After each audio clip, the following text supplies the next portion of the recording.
It's a windy day outside. As you can see, the wind is blowing. However, there are some signs that spring is on its way. Oh, I can't wait until spring arrives. I can't wait until this horrible, long, wet winter is right behind us. Welcome everyone, here we go again. It is a special edition of English Addict Live because today it is episode 50, coming to you live from the birthplace of English, which is, yes, England.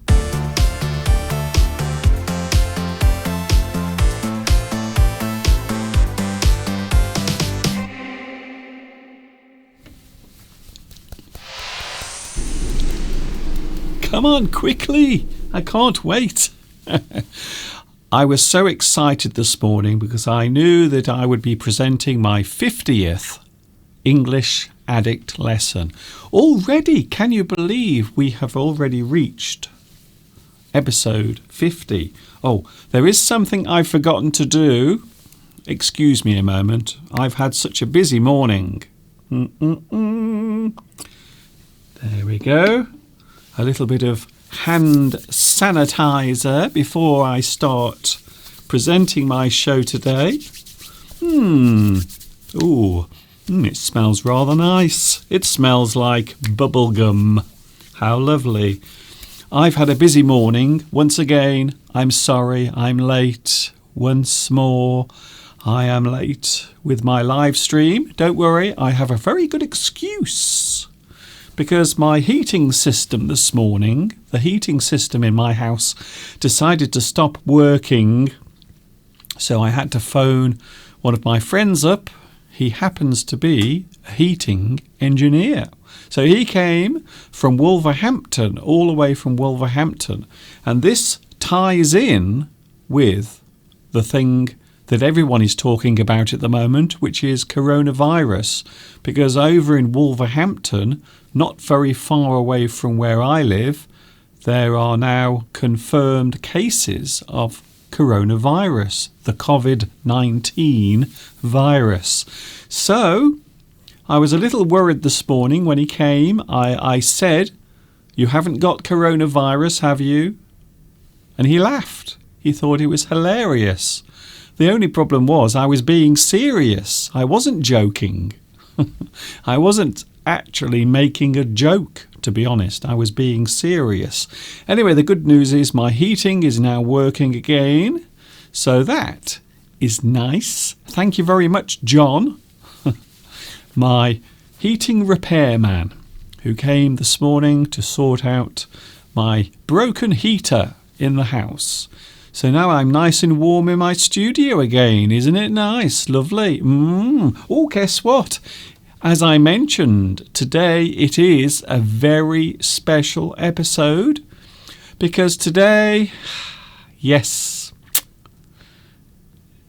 honestly, I'm not joking. Today is a special English Addict episode because it is, as I already mentioned, episode 50.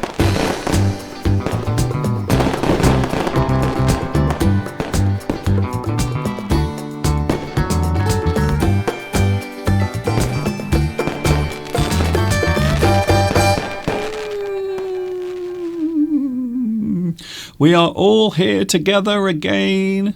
I wonder how many people know who I am.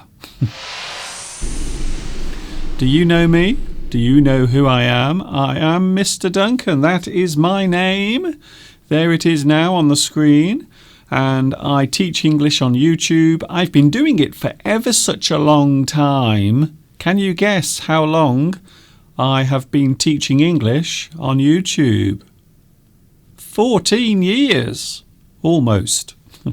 So this year I will be celebrating my 14th anniversary on YouTube teaching English. From the very early days of YouTube, I was here doing this. I'm not joking. I was right here. Hello to the live chat. Of course, I mustn't forget about you because you are the most important part of this thing. Without you, I have nothing at all. So hello to everyone. Oh, hello to Black Gotcha. Hello to you. Guess what? You are first on today's live chat.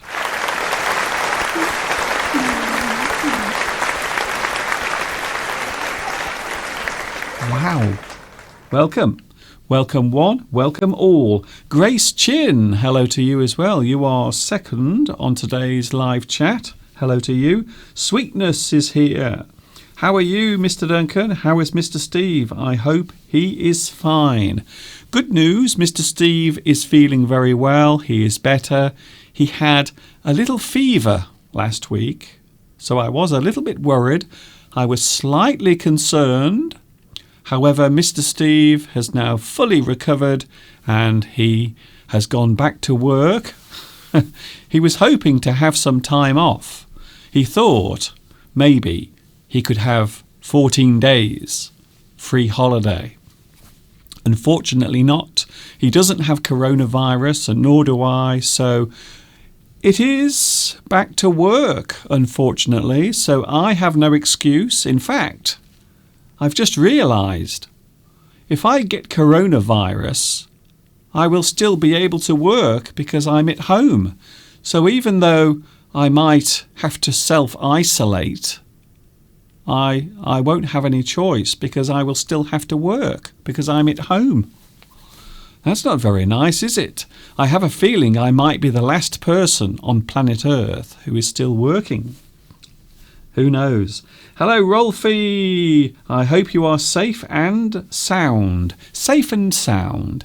If a person is safe and sound, it means they are okay. Everything around them is fine, and everything in their life is fine as well. So everything is okay. I am very safe and sound. Hello also Hailey Kwang, nice to see you here again. Yes, we are here together again. We are all here. We have made it halfway through the week because today it's Wednesday.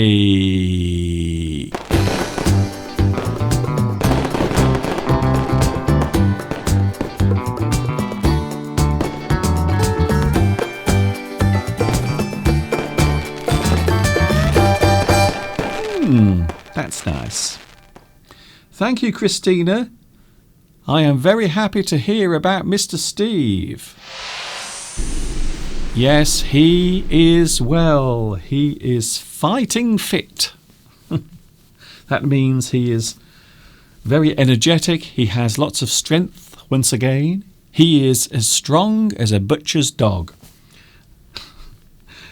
Anna says, Mr. Duncan, please keep calm. It is important to respect the rules for staying safe and clean.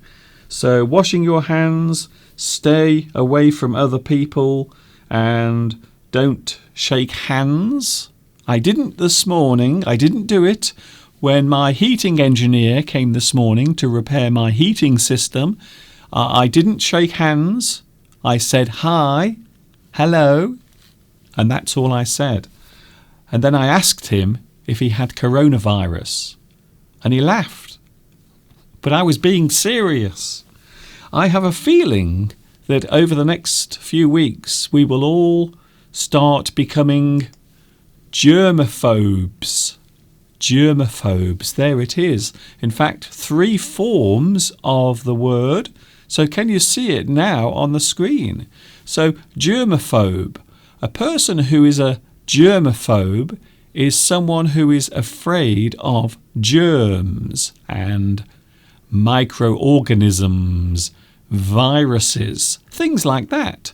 So when we say that a person is a germaphobe, we are using a noun. It is a noun that means a person who is afraid. Maybe they have an irrational fear of germs and viruses. So maybe a germaphobe is a person who might wash their hands all the time, or a person who is very concerned with microorganisms, bacteria and viruses getting onto their skin. So maybe they avoid doing anything, or maybe they are always cleaning their house because they feel that the house is always dirty.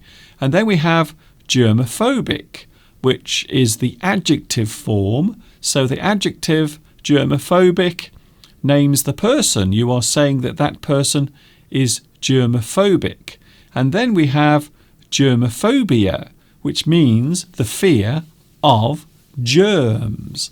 So a germaphobe is a person, any person who might be overcautious or too afraid of germs and viruses. However, at the moment, everyone is on high alert.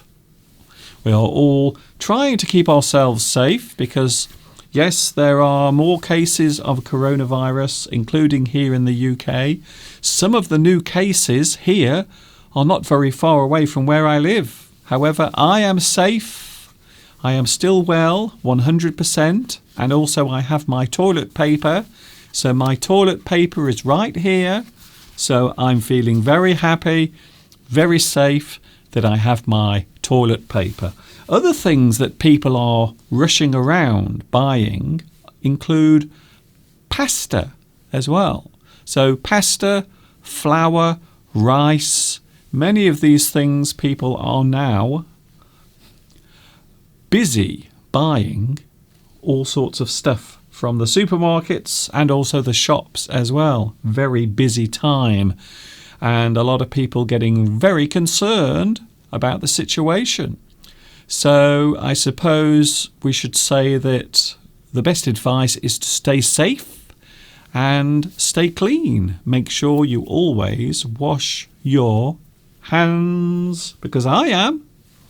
And here in the UK, I don't know if you've heard, but we have a member of our government who has tested positive for coronavirus. So even here in the UK, one of our government officials has now come down. They have tested positive for coronavirus. Would you like to see my stock of toilet paper? So here it is. This is the toilet paper that I ordered last week. So here it is. That is my actual supply of toilet paper. So I have 2 packs. Now, the reason why I have 2 multi-packs is because I don't do my shopping every week. I do my shopping every 3 weeks. So that's the reason why on the screen there is so much toilet paper. So that is actually my toilet paper supply. So you can see I have 18 rolls of toilet paper. However, Mr. Steve often uses a lot of toilet paper. I don't know how or why, but Mr. Steve uses a lot of toilet paper. I don't know what he does with it. I really don't. So that is my supply of toilet paper. How much toilet paper do you have? Are you worried about it?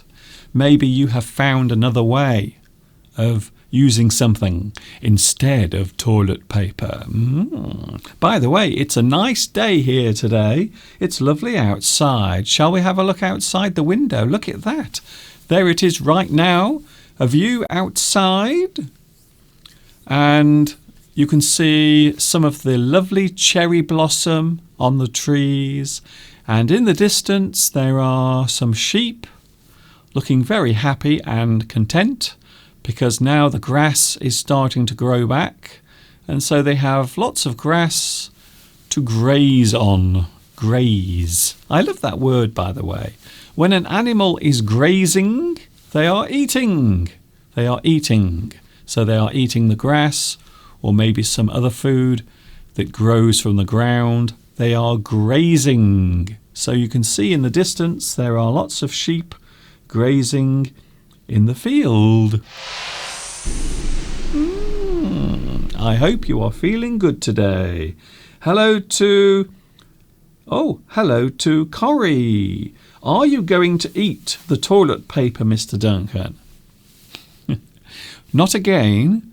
I know last Sunday. Did you see me on Sunday? I was trying to eat the toilet paper because I thought maybe it might contain some sort of nutrition. Perhaps that's the reason why people have gone so crazy buying toilet paper. Who knows? Anyway, I hope you are staying safe where you are. Can I say a big hello to everyone, my lovely viewers in Italy? Have you been affected in Italy? Because I know that there are lots of things happening there. Some of the news concerning coronavirus is not accurate. It is not true. However, some of it is true. So if you are in Italy and maybe you have been affected, in fact, wherever you are in the world, if you have been affected by coronavirus and maybe you are having to stay at home and you are watching me now because you have nothing else to do, please let me know. I would be very fascinated to find out. Hello, Rakesh. Hello, Irene. Hello to Palmyra. Hello, Palmyra. Nice to see you here as well. Toilet paper is the most effective the protection against COVID-19. Well, I'm not sure about that. I suppose the best way to stay healthy and avoid the coronavirus is very simple, really. You just wash your hands regularly and try to avoid direct contact with other people. So I would say that those are the best. Bukhari says graze. Yes, graze. An animal is eating from the land directly. They are grazing. Hi Li Kwang says, have you seen Alex D? He talked about you in your lesson. Yes, I have seen it. He actually talks all about my lesson 1 video, which is a remake of my earlier lesson, which is basically the same lesson. So thank you very much to everyone who is now watching and who has joined me from Vietnam. Hello to everyone, and thanks once again to Alex D for giving me a mention. It's very kind of you. As I understand it, as I understand the situation, I think Alex D actually used my videos to improve his English as well. So that's how I understand it. That's my interpretation of the situation. So a big hello to everyone watching in Vietnam. It is great to see you here. And I hope my lessons will be helpful to you. Don't forget, I am here every week, 3 times a week. You can have me on your monitor, your computer monitor, or maybe your mobile device. Sunday, Wednesday and Friday, I am here with you, 2 p.m. UK time. So make sure that you write down the days and also the time. 2 p.m. UK time, Sunday, Wednesday and Friday.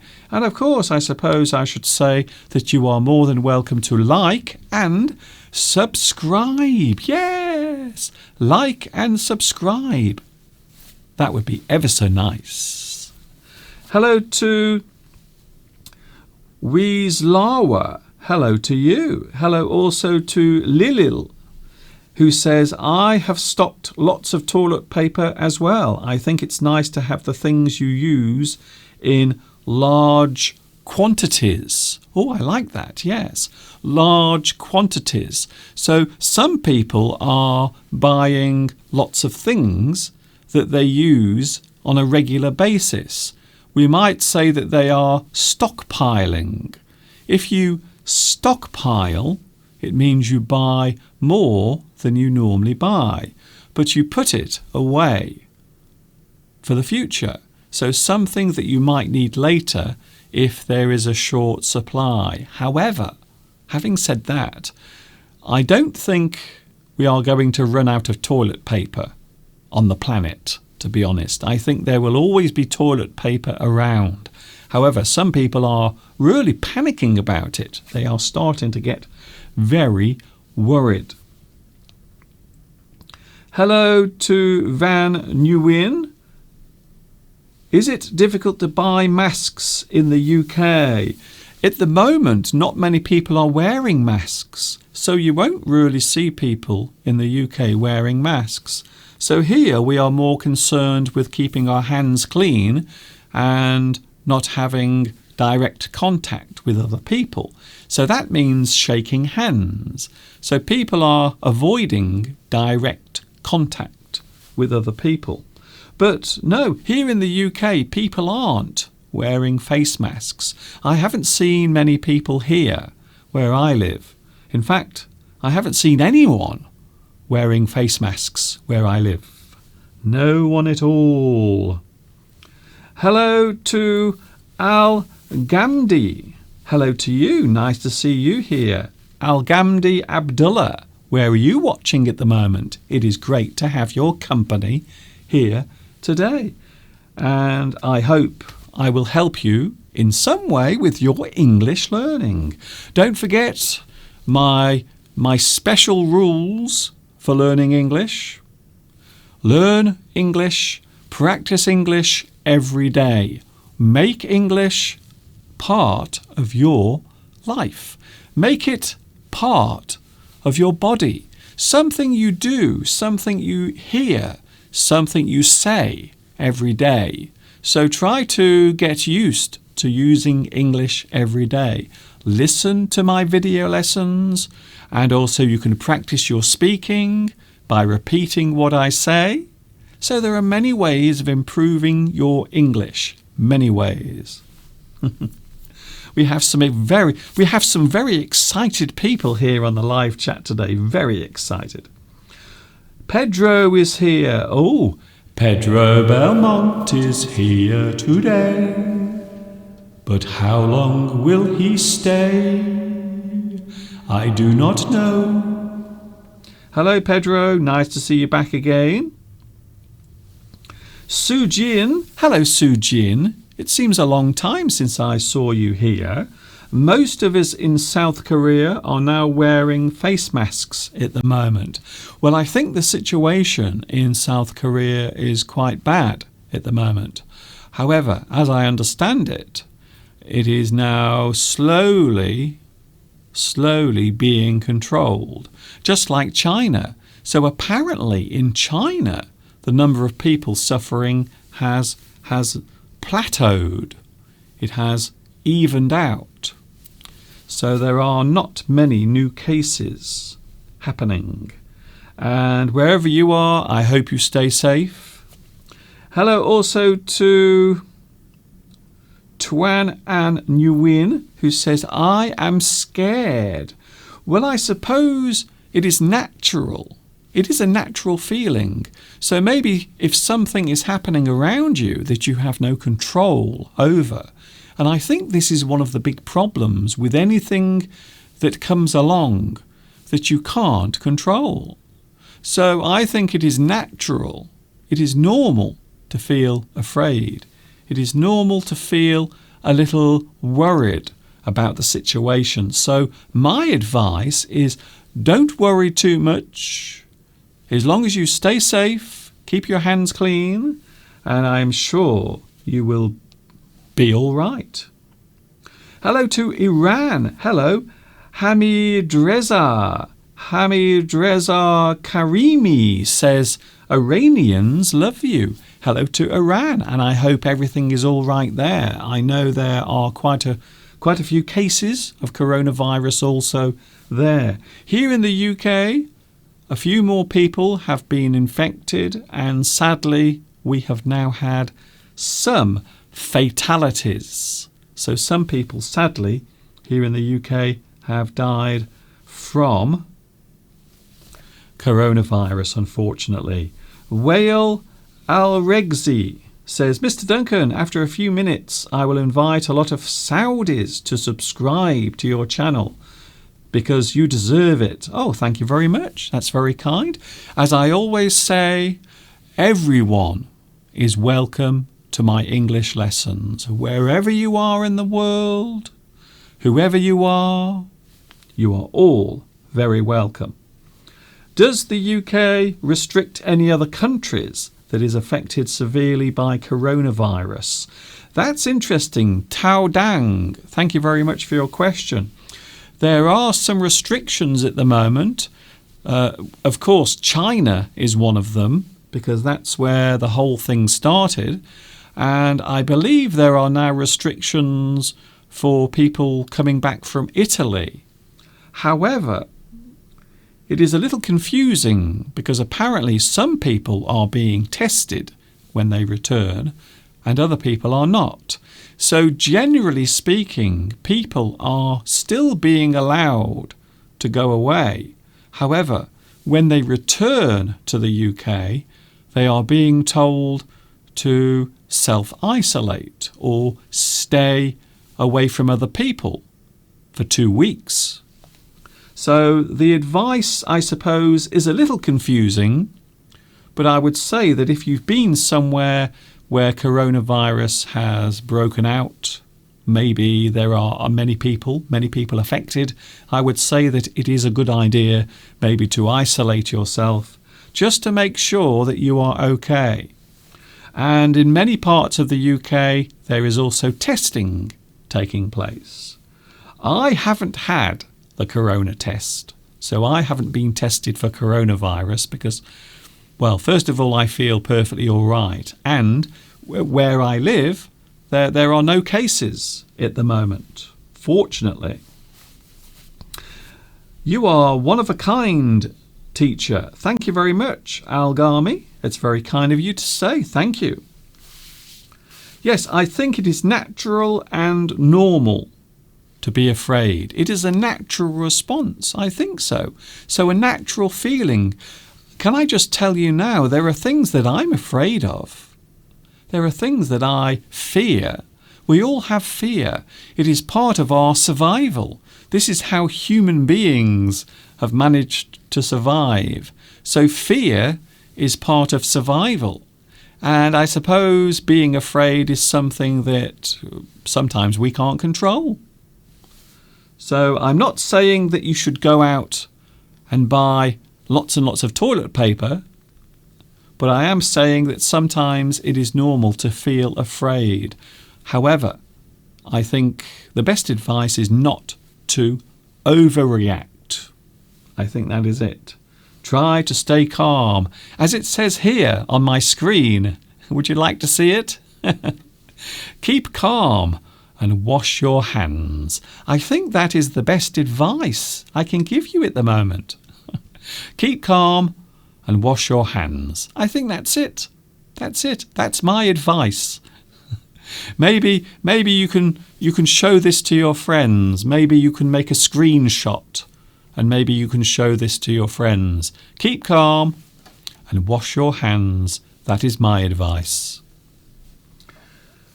Hello, Alamgir. I can't stay because I am holding a phone with my hands. Instead, I love putting hands in my pocket, and sometimes raising hands can be the cause of death. Oh, I'm not sure what Alamgir is talking about there. I am very interested. By the way, today we are talking about something. Have you ever been in the newspaper? Have you ever been featured in a newspaper article? So perhaps you have done something interesting or amazing. Maybe you won a contest, or maybe you did something that got a lot of attention, and then suddenly you appeared in the newspaper. Suddenly your face has appeared in the newspaper. Now, I have been featured in the newspaper a few times, not only here but also abroad as well. So here is one photograph, first of all. So this is me in the newspaper. So there I am in the newspaper. Yes, that is me, by the way. So this particular photograph appeared in the newspaper in 1981. And I went to the local newspaper to have some of my drawings photocopied. And someone in the newspaper office said, "Oh, we like your pictures. Can we do an article about you in the newspaper?" And I said, "Yes, okay." So all I did was go into the newspaper office to photocopy some of my pictures that I'd drawn. And then suddenly, a week later, I was in the newspaper. Another reason why I was in the newspaper? No, not because I committed a crime, nothing like that. Here I am once again. So this time I was featured in a newspaper article about a local radio station. And I was one of the presenters at the radio station. You can see there my name at the bottom, Duncan James. That's me, by the way. So there I am. This particular photograph was taken in 1988. So this one a little bit later. So you can see the photograph there. So that one was taken in 1981. And that one was taken in 1988. 81, 88. Yes, I did change quite a bit between those photographs. I did change a lot, in fact. So, have you ever been in the newspaper? Have you ever been featured in an article? Has anyone ever been in the newspaper? Ever? Hello, Luis. Luis Mendez is here. Nice to see you here. Oh, Luis Mendez has been to the dentist. Ah, so what has happened to your teeth? I have to make an appointment with the dentist soon. Unfortunately, I have a couple of problems with my teeth. Hello everyone, today I am very busy because of work. I will see you all later on. Zuzika, hello to you and goodbye to you. I hope to see you later on. Hello also to Julie. Julie is here. Keep calm and wash your hands and don't touch your nose or your mouth or your eyes with your hands. Good advice there. Thank you, Anna, for your advice. So, have you ever been in the newspaper? Have you ever been featured in the newspaper? So I remember many years ago also, as a child, I appeared in the newspaper with some of my classmates. I can't remember why. I think it was something to do with singing, because when I was at primary school, I used to be in a choir. I used to sing with my school choir. I used to love doing it as well. So I've been in the newspaper quite a few times. But what about you? Have you ever been in the newspaper? After 3 years, I finally know your surname, Mr. Duncan. Really? Well, my surname, my first name is Duncan, and my full name, Duncan James. And that's what I am known as to many people on the internet. By the way, talking of the internet, if you want to get in touch, if you want to write to me, or if you want to follow me on Facebook, you are more than welcome to do so.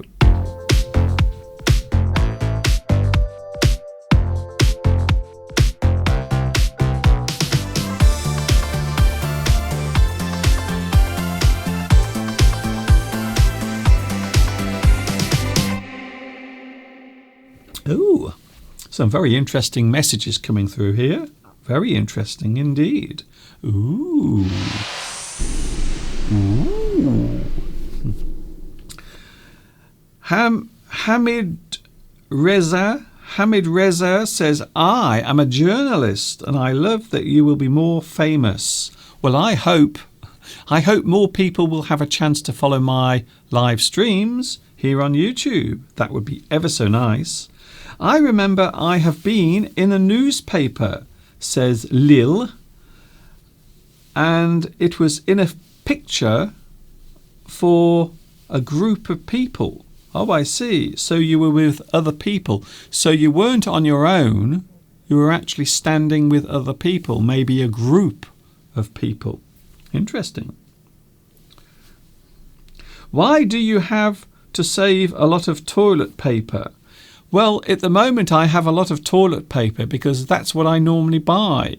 So normally I buy my shopping and it has to last for 3 weeks or sometimes 4 weeks. So I haven't bought my toilet paper because of coronavirus. In fact, what I've done is I've bought the normal amount of toilet paper that I normally buy. So this is not because of coronavirus, in case you're wondering. This is just what I normally buy, what I normally get, because it has to last me for 4 weeks. Because I don't do my shopping every week. I normally do it maybe once or sometimes twice a month. So that's the reason why. Corrie says, I love your hair, Mr. Duncan. Can I just say, in my life, I've had some very strange hairstyles. I really have. I've had my hair very long. I've had my hair very short. I've even had my hair different colours. I once coloured my hair red. Can you believe it? Although it was in the 1980s. To be honest with you, many people in the 1980s were colouring their hair. So that's the reason why I did that. But yes, I've had my hair done in many ways. However, I like my hair in this photograph.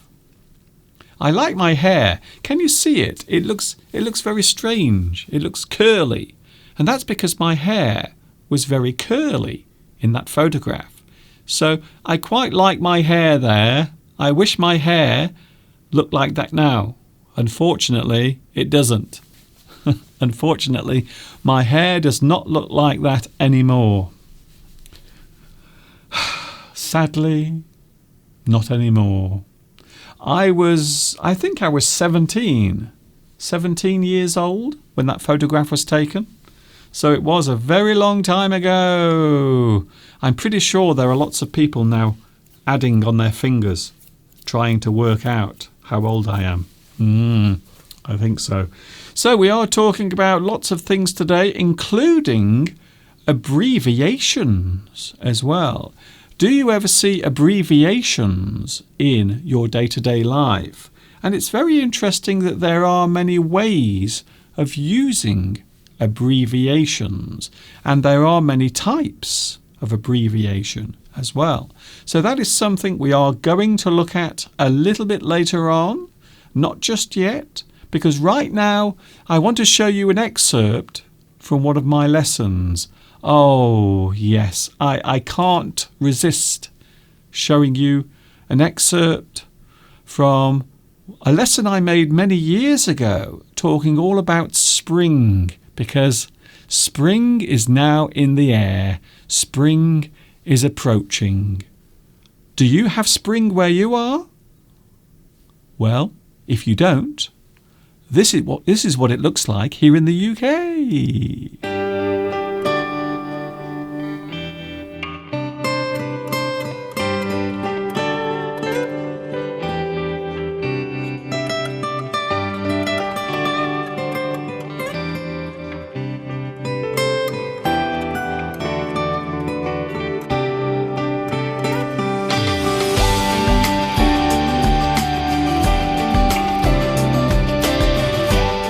Of course, springtime here in England would not be complete without mentioning the flower that has become synonymous with this particular season, the daffodil.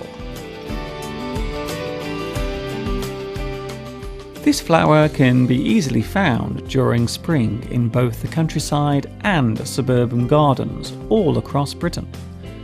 There are many different varieties to be found here, the most common one displaying an all-yellow flower head. It is called the King Alfred Narcissus.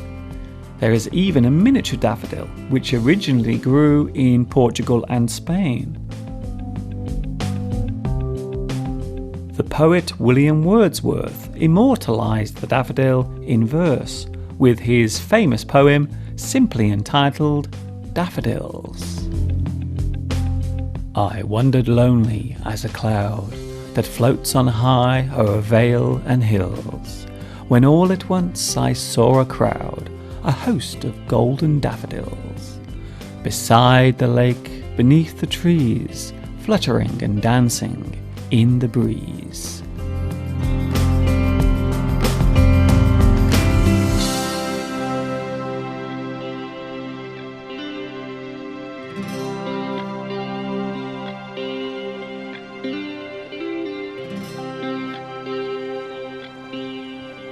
Springtime does not arrive at the same time everywhere in the world.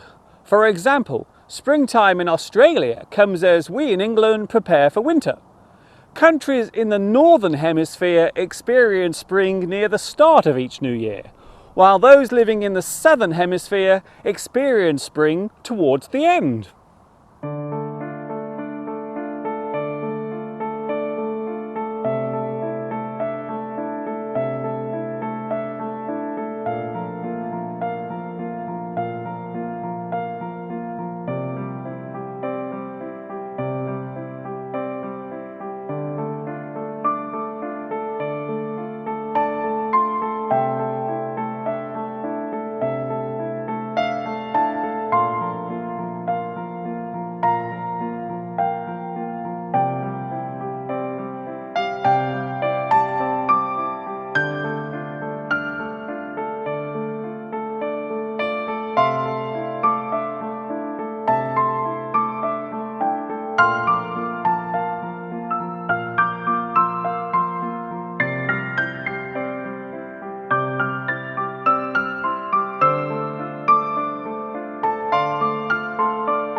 During the cold winter months, some creatures will go to sleep.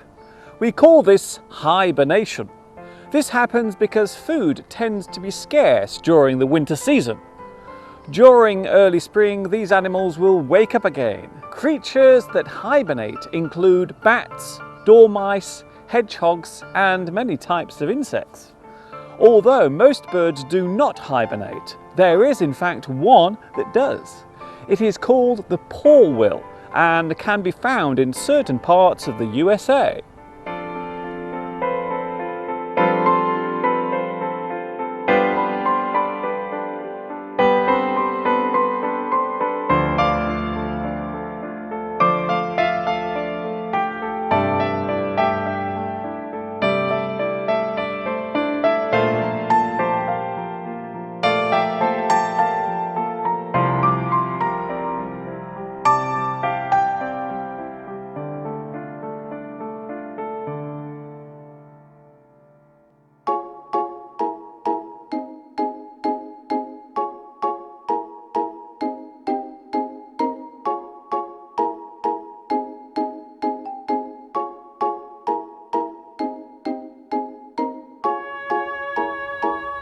Hello, pretty girl bird. Hello, handsome boy bird. Why don't we go away together somewhere? Okay. For most animals, springtime is the season for, well, you know, the birds and the bees and all the other animals get together to make little versions of themselves. Okay, no more beating about the bush. It's the mating season. For example, many birds will begin to build nests using old twigs, mud, and dead leaves. The females will lay their eggs, and assuming that no other predator comes along and eats them, the eggs will hatch out. Many other animals will also begin breeding during spring, including rabbits, sheep, and various other wildlife.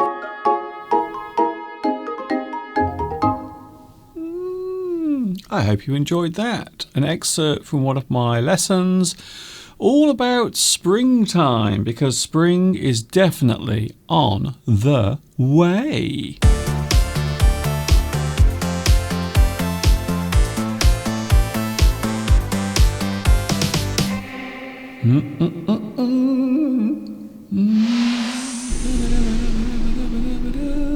Spring is on its way. I hope you are feeling good today. Hi everybody, here we go then. I hope you are having a good one. It is Wednesday and it is... Yes, look at that. It's episode 50 of English Addict. I can't believe it. I can't believe already I have made it all the way to episode 50 of English Addict. I hope you are enjoying today's live stream. Hello to Anna. Anna Rita asks, do they know you as the famous English teacher on YouTube in Much Wenlock, Mr. Duncan? So do local people know me for my English lessons on YouTube? Some people do. There are some people who are on the council. They are very high up officials in Much Wenlock, and they know all about my work. And they are very keen and very interested in what I do. They are quite inquisitive because quite often I will talk about Much Wenlock. I will talk about the place in which I live, and quite a few people have expressed an interest. They've said, oh, we would very much like to come to where you live. We would like to come to your town one day for a visit. So yes, some people do know me for my English lessons. Some people know me because of my filming, of course, because quite often I will walk around making my lessons, and sometimes I will also do live streams as well. So I will do live streams from in the town where I live. So all of the people are walking around me, and there I am, standing in the local square, talking to myself, or talking into the camera whilst doing a live stream. So yes, some people do know me. Some people don't want to know me. Some people want to know more about me. It just depends, really. It depends who it is. So we are talking about abbreviations today. I think this is an interesting subject, to be honest. I think this is quite an interesting subject. Hello to Feng Quinn. Nice to see you here today. We should all plant trees because we damage nature so much, says Corrie. Hello also to Marina. Nice to see you as well. Thank you for your lovely comments about my spring lesson. I love this time of year. I love springtime because it's when everything starts to wake up. All of the plants and all of the trees start to wake up again. And of course, many animals also go to sleep during winter. Pedro says, Mr. Duncan, you can introduce yourself like James Bond. You can say, my name is Duncan. James Duncan. Like James Bond. Well, unfortunately, my name is the other way round. So James is my second name. Duncan is my first name. So we have it in a different order. Palmyra, Mr. Duncan, you are the best ambassador for your area, Shropshire. Thank you very much for that. Thank you, Palmyra. That's very kind. So yes, some people do know me. Some people find me slightly annoying because I'm always walking around with a camera. And here in the UK, people get very afraid whenever they see someone with a camera. They always think maybe their privacy is going to be invaded somehow. Coy. Hello, Coy Nguyen. Wants to ask me a question. Well, you can ask. It doesn't mean that you're going to get an answer, but you can always ask the question.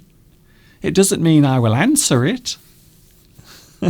So it really depends on your question. Marina says, all of your lessons have interesting subjects. Thank you very much. Well, today's subject, there you can see, we are talking about abbreviations.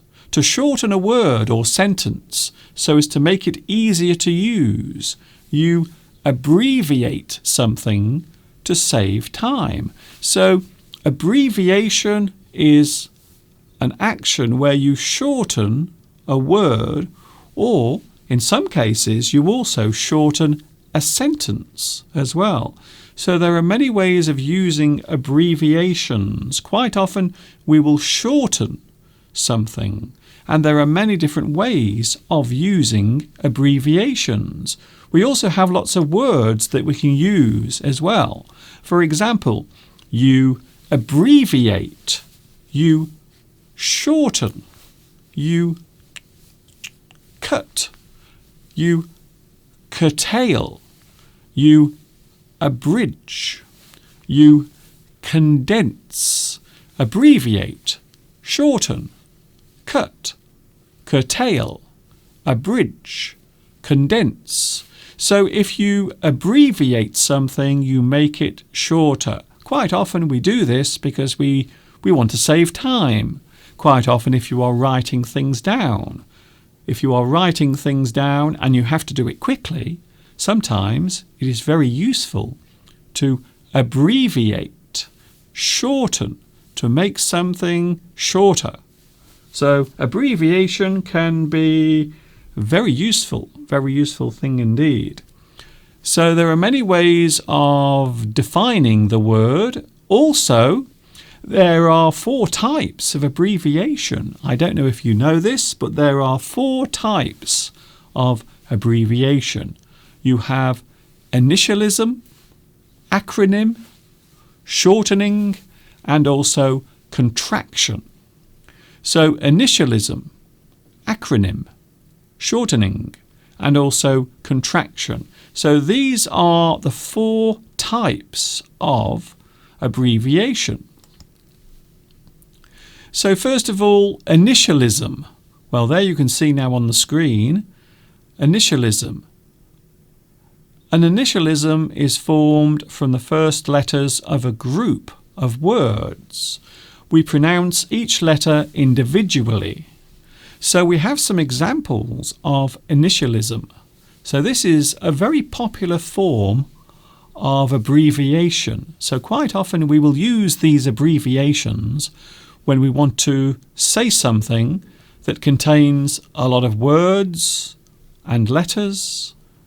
So we can shorten it, and we call this initialism. So we have some examples here of abbreviations using the initials. FBI. So you have FBI, so you are taking the first letter from each word. F, B, I. Federal Bureau of Investigation. You will also notice that you don't use the word of. So when you form an abbreviation, this type of abbreviation does not include of. And also and is normally ignored. So the Federal Bureau of Investigation is the FBI. ASAP. This means as soon as possible. Could you do it? ASAP. Could you do it as soon as possible? CD. I'm sure most people know that this means compact disc. It's much easier to say CD. That is, of course, if you still have them, because most people now don't use CDs. Then we have CEO, Chief Executive Officer. FAQ, Frequently Asked Questions.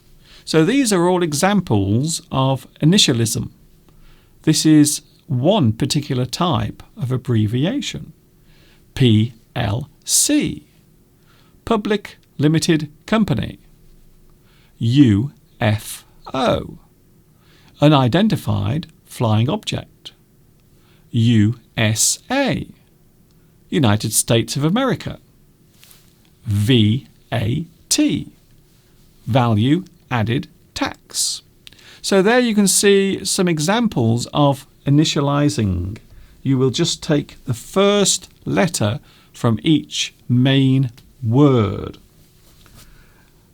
Hello to the live chat. Oh yes, there are some other ones as well. There are many abbreviations that we can use, quite a few. Hello to My Han Nguyen. I know you through Mr. Alex D. I think there are many people here watching at the moment who may have come from Alex D. So a big hello to all those watching in Vietnam and all of the viewers of Alex D. Nice to see you here today. Tao Dang says, on my cooker there is a function with the word DIY. I have never used that. Can you explain what DIY means? So the initials DIY, normally they will stand for do it yourself. So do it yourself. Do it yourself. DIY. So quite often if you are doing something on your own, or if you are not getting another person to help you, you might just do it yourself. I don't know why it appears on your cooker. So maybe where you are, perhaps DIY means something else. So maybe it has another meaning where you are. I'm not sure. Hello to Bukari Maman. I am watching you from Niger. Oh, hello to you. Hello, Bukari. Mogmog is here. When I send SMS, so even SMS on your mobile phone, such as this one. So in my hand at the moment, I have my mobile phone, and you can see I'm watching myself on my mobile phone. But also quite often on my mobile phone, I will send SMS. And this means short message service. So the SMS means short message service. You will send text messages. So that's what SMS means when you are sending a message on your phone. Short message service. Fam Mai also says, I know you from Alex D. Wow, thank you very much and welcome. Welcome to my lovely community of English learners. Everyone here is an English addict. We are crazy about English. So there are many initialisms, and of course there are some rules as well for capital letters. So here are the rules for using capital letters when we are using abbreviations in the form of initialisms. If the first letter of the full form are capital letters, then we always write the abbreviation with capital letters. For example, in the full form, we always write Federal Bureau of Investigation with capital letters for the first letters of each word, because it is the name of an official organisation. So that is the reason why we put capital letters. Therefore, we have no choice. We must also write the abbreviated form in capitals. So Federal Bureau of Investigation is always spelt and written with capital letters. And so the actual abbreviation will also have capital letters.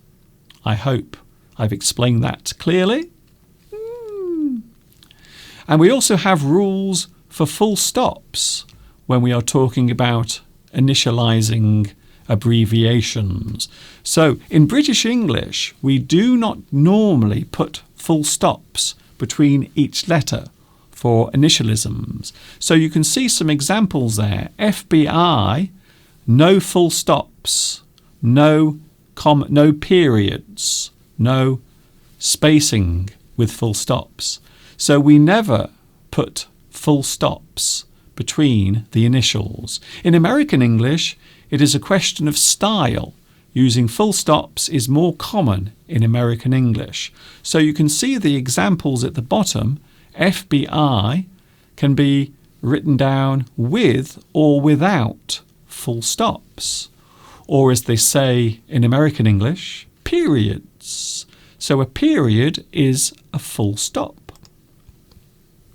Now we have, I like these very much. I really do.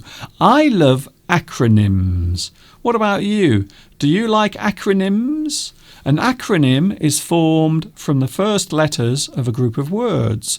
We pronounce the acronym as a word. So you will actually say the abbreviation as if it is a word.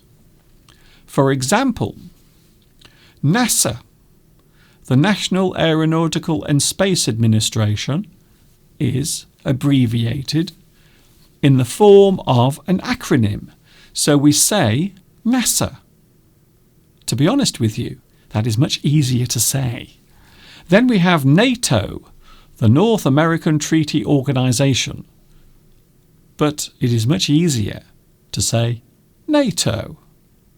Then we have OPEC, something that has been in the news over the past couple of days. The Organisation of Petroleum Exporting Countries. We call it OPEC because it's much easier to say. And then we have PIN. PIN. This means your personal identification number. It is often used as a code for your bank card. Someone might steal your PIN or your PIN number. Then we have RAM, which is used in computing, random access memory. So this basically refers to computer memory. We call it RAM. Then we have SIM. Now this is often used in cell phones or mobile phones. So SIM stands for Subscriber Identification Module. It is the little card that you put in your phone to make it work. Then we have VAT. This is something that exists here in the UK. So when you buy something, you have to pay VAT. So this is a type of tax that is put on top of things that you buy. Certain items will have VAT, or quite often we will call it VAT, Value Added Tax. And finally we have ZIP. ZIP, which is normally used in the USA. Zone Improvement Plan. So this is the postcode that is used in the USA, the type of postcode that is used in the United States. They call it the ZIP, or some people say zip code. So if you look at the bottom, VAT, Value Added Tax, is a special case. It can be two types of abbreviation. It can be an acronym, and we pronounce it as one word, VAT, which rhymes with cat, VAT. It can also be treated as an initialism, and we pronounce each letter separately, VAT. So VAT or VAT means the same thing, Value Added Tax. With this type of abbreviation, we do not use full stops after each letter of an acronym.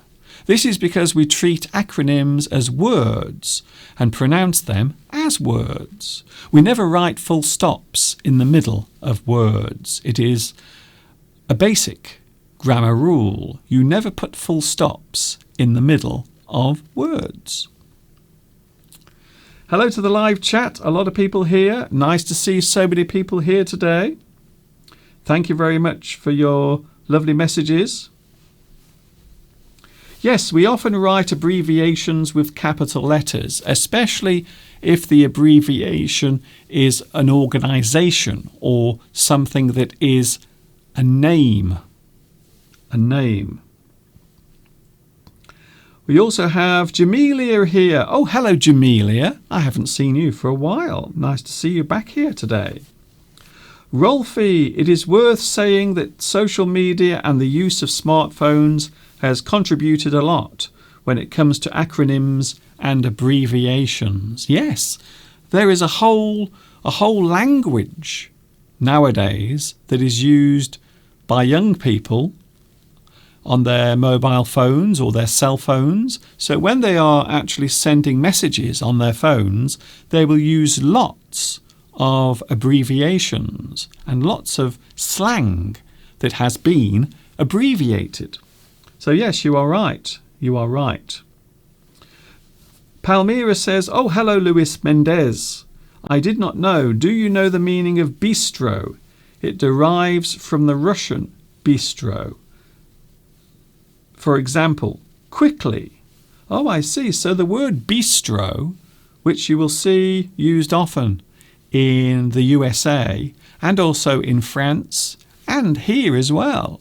So even here in the UK we have bistros. It actually derives from Russian. I didn't know that, to be honest. Hello, Mr. Duncan from Sylvia. Nice to see you here today. Hello to you. I will have to watch this video several times, says Guadalupe. Well, that is the wonderful thing about YouTube. The wonderful thing is you can watch this lesson many times. You don't have to watch it one time. You can watch it as many times as you want. You can watch it once, or you can watch it 1,000 times if you feel like it. So we are talking about different types of abbreviation. Here's another one. Shortenings. Shortenings. A shortening is an abbreviation in which the beginning or the end of the word has been left out or omitted. So if you omit something, it means you leave it out. You don't include it. There are two types of shortenings. You have type 1, which is treated as a real word. For example, you might have ad. So when we say ad, we are actually saying advertisement. To promote a product or service is an ad. Did you see the ad in the newspaper? I am going to put an ad in the newspaper. So quite often we will shorten the word, but also we will use it as a word. So ad is a shortening of advertisement. And then we have app. So for all those who use their mobile phones, app means application. However, we actually use the proper word as well. We use app as the word to describe an application. And then we have flu. Flu. A lot of people at the moment are suffering from flu. And a few people have also got coronavirus, which is not flu. So flu is, once again, a shortening of influenza. Influenza.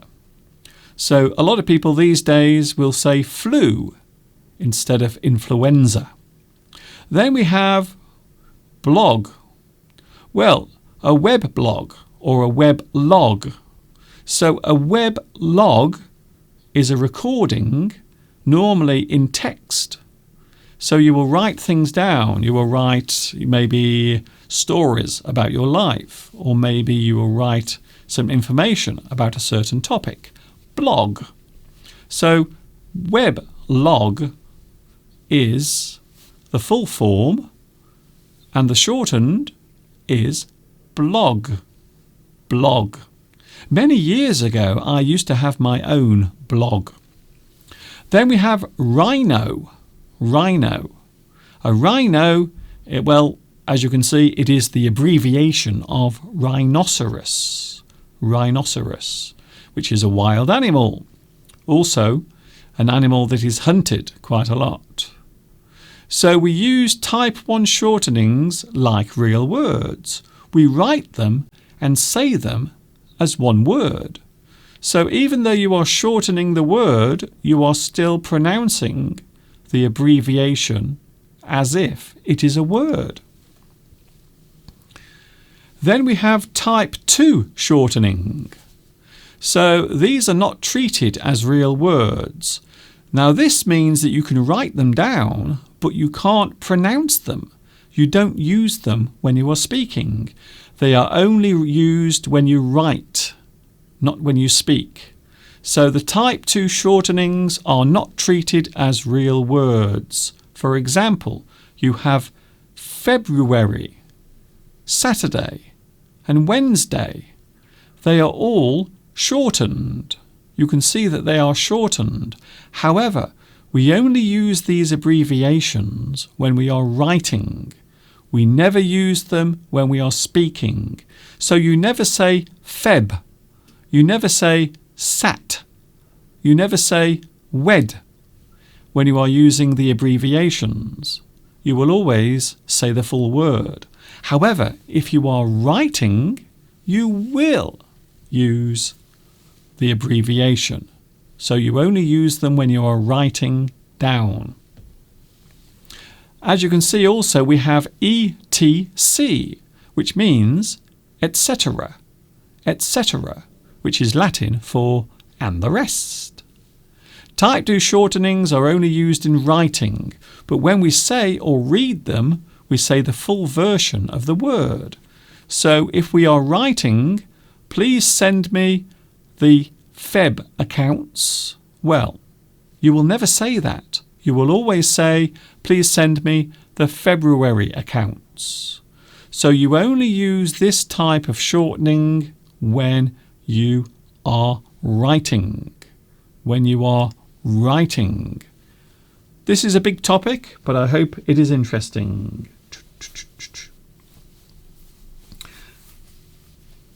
Yes, ad.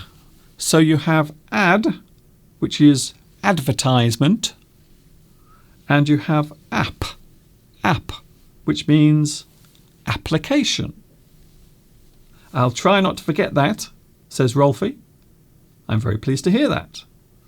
Hello also Anna, nice to see you here. Oh, Lang Thuong Nguyen. Hi teacher and everyone in the class. I am late. It's okay, Lan. It's okay. As I always say, it is better to be safe than sorry. It is better to be late than never. Hello Min Chow Pham as well. Nice to see you here watching on the live stream. So we do have a lot of abbreviations, and there are many types of abbreviation as well. So finally we have contractions. Contractions. Now contractions are something you will see a lot in English. Contractions. Contractions are abbreviations in which we omit letters from the middle of a word. We do not write a full stop at the end of a contraction. The first letter is a capital letter only if the full word starts with a capital letter. So you can see some type 1 contractions, and these are missing letters from one word. So you can see some common examples of contractions. For example, doctor, doctor. So when we use a contraction, we are shortening a word by leaving certain letters out. Doctor. So you can see that we are using the first letter and the last letter. Government. And once again, you can see the contraction that is used. So these types of contractions are missing letters from just one word. One word. Then we have saint. Quite often you will see this abbreviation used, normally outside churches or quite often in the street as well. You might see some streets named after a famous saint. And then we have Mr., as in Mr. Duncan. And then we have type 2 contractions, which include missing letters from more than one word. We often use an apostrophe. In fact, we always use an apostrophe to represent the missing letters. So where the letters are missing, you will put an apostrophe in its place. So, for example, she is becomes she's. They would becomes they'd. Do not becomes don't. We will becomes we'll. We'll. And those are the contractions. We use contractions a lot in English. In fact, I have talked about contractions right here on my English lessons, on my English Addict live stream. I have talked all about contractions. And in English, we use them quite often, especially when we are in a hurry, when we don't have time to say everything, all the things we want to say. Hello, Belarusia. Hello, Connell. Hello, hi, Arnab. Hello, also Lan again. Nice to see you here. Thank you very much for your lovely company. Belarusia is here. Hello, Belarusia. Luis Mendez went to the dentist the other day for a hygiene checkup. I was wondering if Luis went to see you. Maybe he got on a plane and flew all the way to have his teeth checked. I don't know. So, we have something else to look at now. We have some initialations or initialisms. Can you see these? Do you know any of these? Can you identify any of these? So these are abbreviations that are often used in English. They are abbreviations of well-known organisations. So, do you know any of these? Can you name any of them? I will give you a chance to leave your messages. So if you know any of these, please tell me. Please say, Mr. Duncan, I know what they are, or I know what some of those are. Let me know. Thanks, teacher, for a nice lesson. That's okay. I'm not going just yet. I will be going in around 10 minutes. 10 minutes I will be going. Mapak says, oh, Mr. Duncan, I know one of them. I know one of them. There it is. That one. R.I.P. We say R.I.P. Rest in peace. Rest in peace. R.I.P. And we use this when we are talking about a person who has recently died. We might say rest in peace. I hope they rest in peace. R.I.P. That's a good one. Mapak says, oh, I can see one, Mr. Duncan. I can see one. UN. There it is. UN. United Nations. So when we say UN, we are saying United Nations. A group of countries that all come together. Pachu says BBC. In fact, a couple of people have mentioned BBC. Where is it? There it is. BBC is a well-known television company based in the UK. BBC is an abbreviation of British Broadcasting Corporation. British Broadcasting Corporation. Tam. Hello, Tam. GDP. GDP, says Tam. Where is it? GDP. Right at the bottom. GDP relates to gross domestic product. So it normally relates to the productivity within a certain country. Black Gotcha says, oh, yes, there is another one there. WHO. WHO stands for, it means the World Health Organization. The World Health Organization. And of course, at the moment, we are hearing a lot of things about the World Health Organization as they talk all about the coronavirus. We have IOC. IOC. Now, IOC means International Olympic Committee. IOC, the International Olympic Committee. OCTAE also has World Health Organization. There it is, World Health Organization. I think we've almost got all of them now. Almost all of them.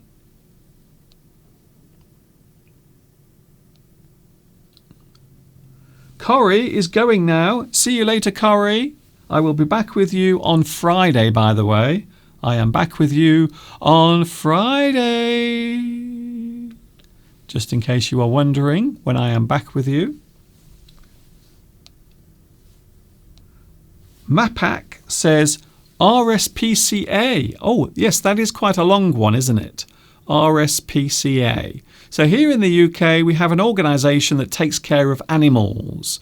So animals that have been abandoned, or maybe animals that are ill.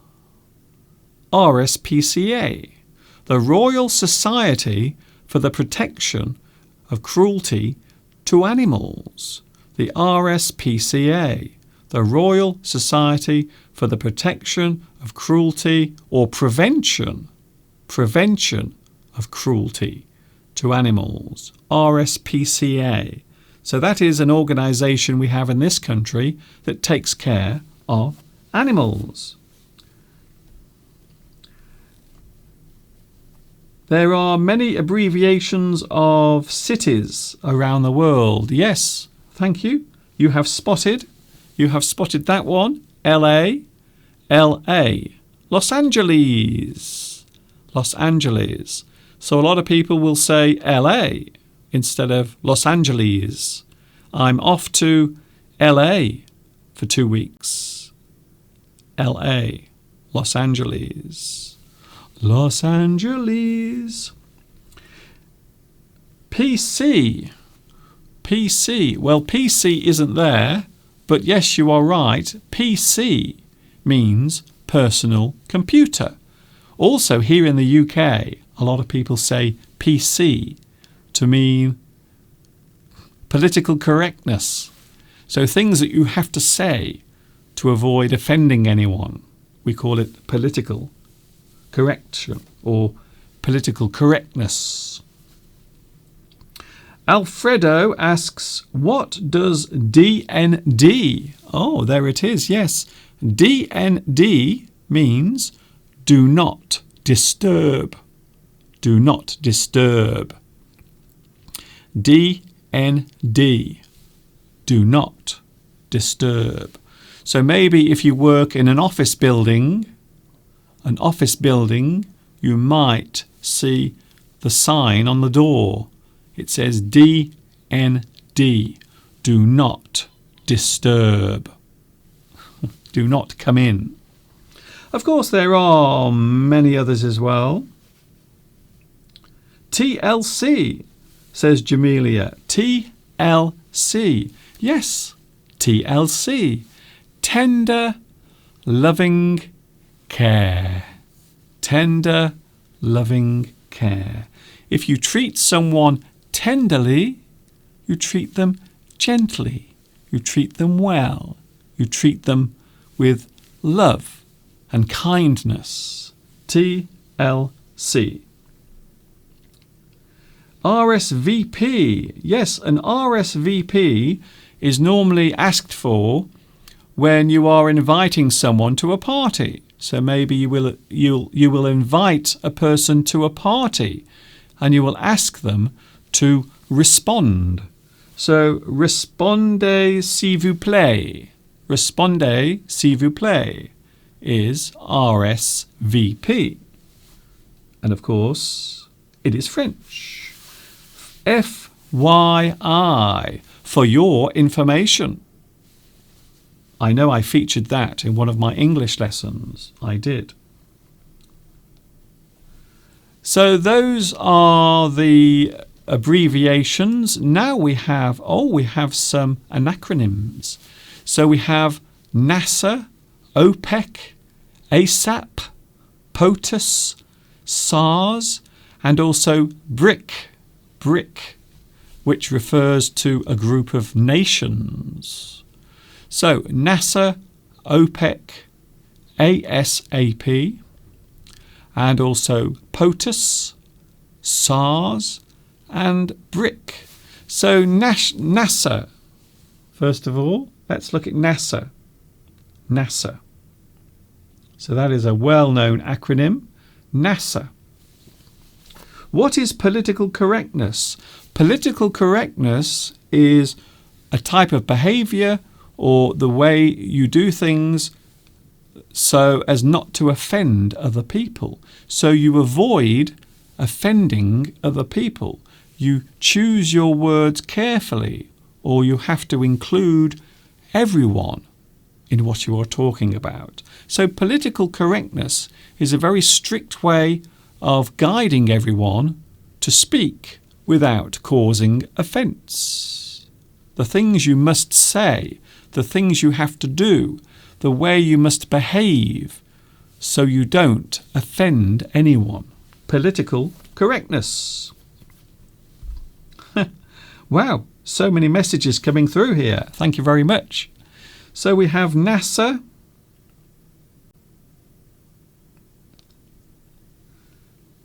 the National Aeronautical and Space Administration, and then we have OPEC. OPEC. Would anyone like to answer OPEC? OPEC.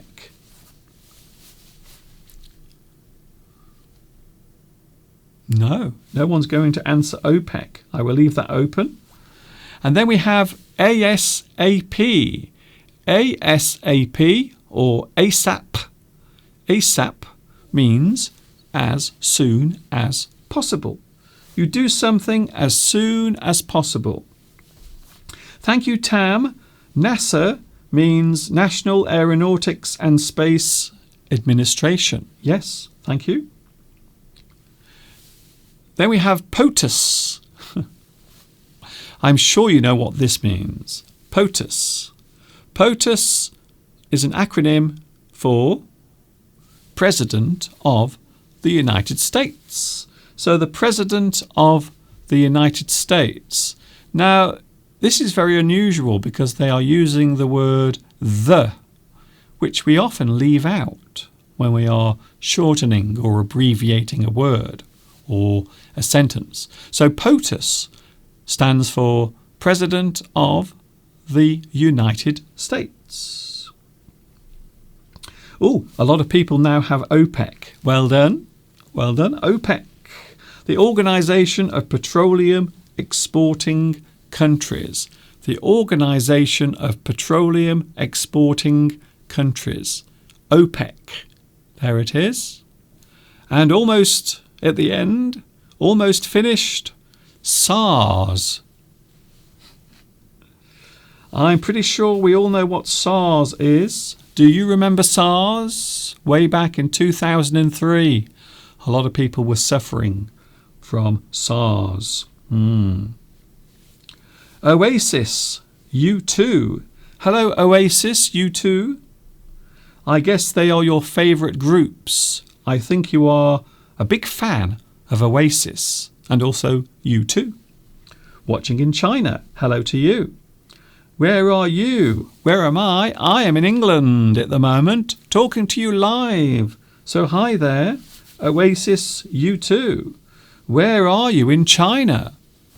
Which part of China are you in? I'm very interested to know. So, SARS. SARS. Rose Red. Oh, thank you, Rose Red, for your answer. SARS. It is, of course, severe, acute, respiratory syndrome. It's not easy to say that, by the way. That's why we say SARS instead, because it's much easier to say SARS instead of severe, acute, respiratory syndrome. It's too hard to say. So it's much easier to say SARS. Severe means bad, serious. So if you have something that is severe, it means it is very serious. Something that is serious, something that can cause harm is severe. To treat someone harshly or cruelly means severe. You treat a person severely. Then finally we have BRIC, B-R-I-C. Now, many years ago, we would use this to describe a group of countries that were all developing at a very quick rate. So this actually means a group of countries. Brazil, Russia, India, and anyone? Brazil, Russia, India, and China. So the BRIC countries are a group of countries that have been developing very quickly at a very high rate. Brazil, Russia, India, China. Thank you, Rose Red. Once again, you have been very active on today's live chat, by the way. Very active. Before I go, there is another interesting part of this discussion about abbreviations. There is also a portmanteau, which is a word that is made of the parts of two separate words. So you can take two separate words and you can take parts of those words and join them together. So portmanteau is actually a word that is created by using parts of two words, two separate words. For example, we have motel, which is motor hotel. So a place where you park your car and then you will stay overnight at a hotel. We will often refer to it, we will often call it a motel. Then we have smog. This is also a portmanteau. Smoke, fog. So you might have a combination of smoke and fog. We will call it smog. Smog. Cineplex, another portmanteau, and this is a combination of the words cinema and complex. Cineplex. And finally we have infomercial.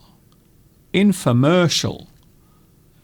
And this is a portmanteau which is made up of informational commercial.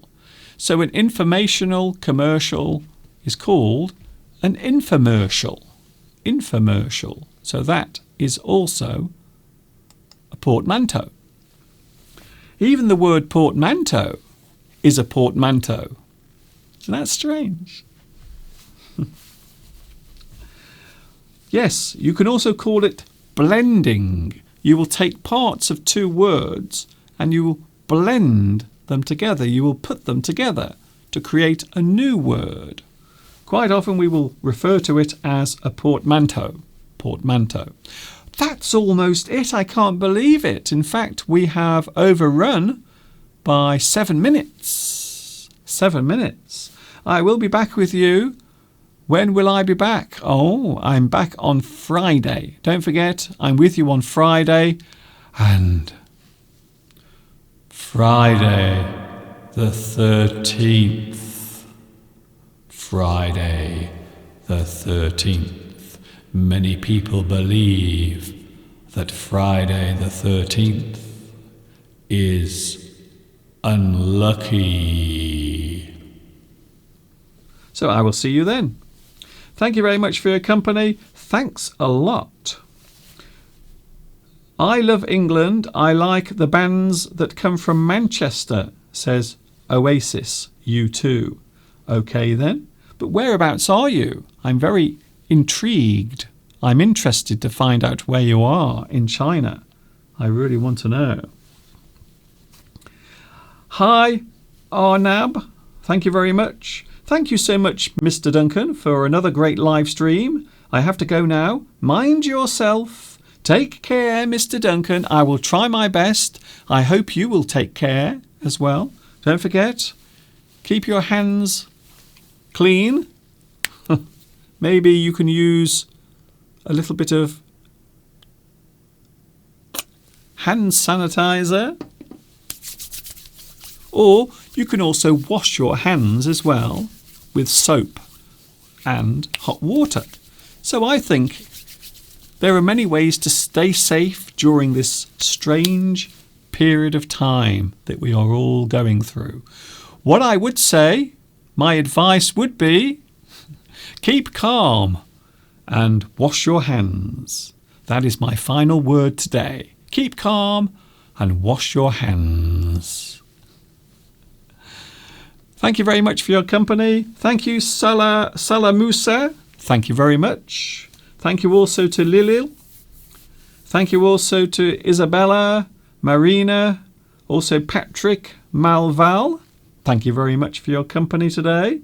Also, Jamelia Lan Nguyen, watching in Vietnam. Can I say thank you to everyone watching in Vietnam? It is so nice to see you here. I have had many requests over the past few days. People asking, Mr. Duncan, can you please come to Vietnam? I'm not sure at the moment. I'm not sure if I will be travelling anywhere this year because of the problem. So I don't think I will be travelling to any countries this year, as far as I know.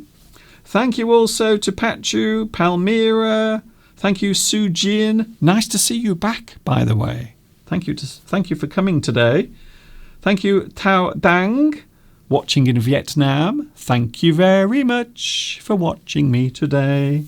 It's been nice to see you here. Please keep calm, and I will see you soon, says Octay. That's okay. You are more than welcome. Don't forget also, can you please like and subscribe? I know it seems a simple thing, but if you like my video, it will help my videos be seen on YouTube. Thank you very much. Very nice to see you all today. Thanks a lot. I am back on Friday. Stay well, stay happy, keep that smile on your face, and everything will be all right. This is Mr. Duncan in the birthplace of English saying thanks for watching. Thank you for joining me wherever you are in the world. I will see you on Friday, 2 p.m. UK time. And of course, until the next time we meet here on YouTube, you know what's coming next. Yes, you do. Ta-ta for now.